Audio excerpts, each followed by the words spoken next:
دیکھیں میں آپ کو بتاؤں ہمارا پرابلم کیا ہے اپوزیشن کے ساتھ.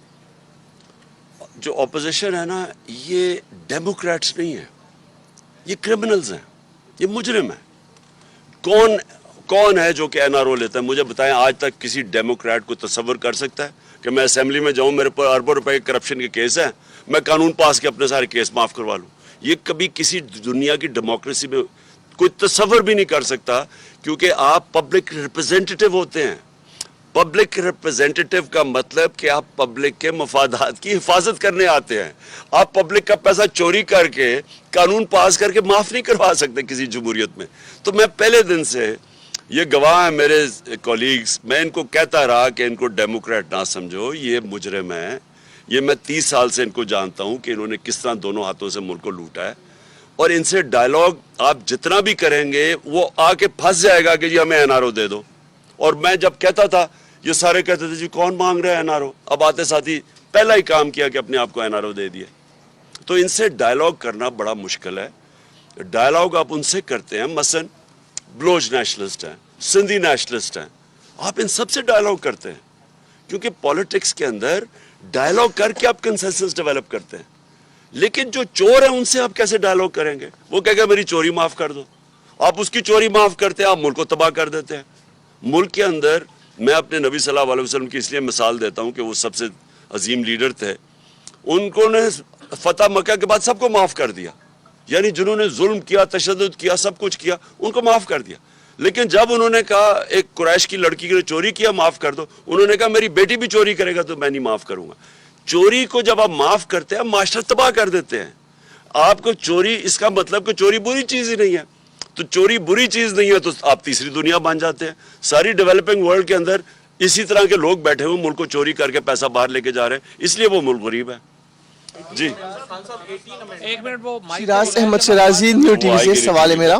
سر شیراز احمد شیرازی, نیو ٹی وی سے سوال میرا یہ کہ کل کے ضمنی انتخابات میں پی ٹی آئی کی جیت اداروں کے کردار کو کہا دیکھتے ہیں خان صاحب, کیا بقول آپ کے نیوٹرلز کر واقع نیوٹرلز رہے, اور کیا یہ تاثر تو نہیں دیا جا رہا کہ نیوٹرلز کل یا ضمنی انتخابات میں نیوٹرلز رہ کر جو جنرل انتخابات تھے اس میں جس طرح آپ ان پر الزامات لگاتے ہیں کہ وہ پری پلان دھاندلی کرتے ہیں, تو اس میں وہ پری پلان دھاندلی کریں؟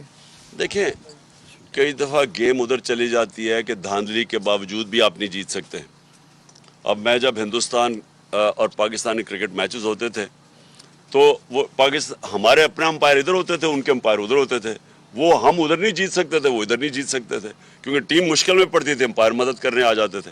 میں واحد کیپٹن ہوں جو ہندوستان کے امپائروں کے باوجود جیت کے آیا تھا.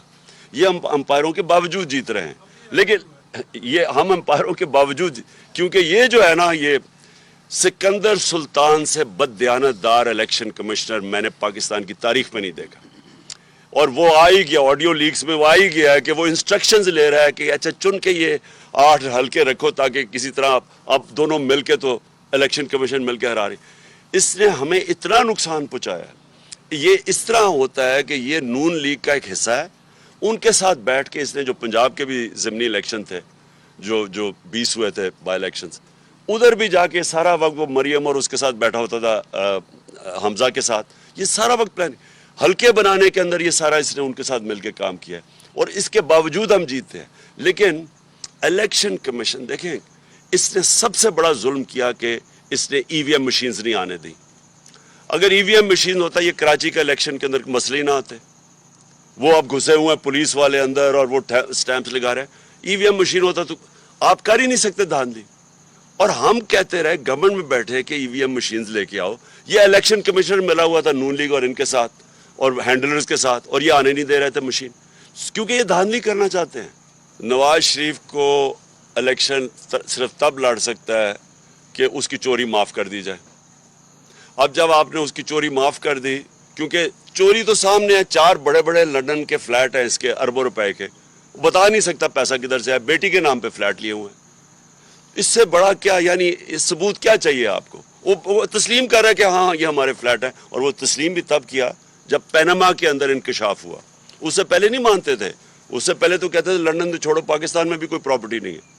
تو جب پکڑے گئے اس کے بعد انہوں نے تسلیم کیا.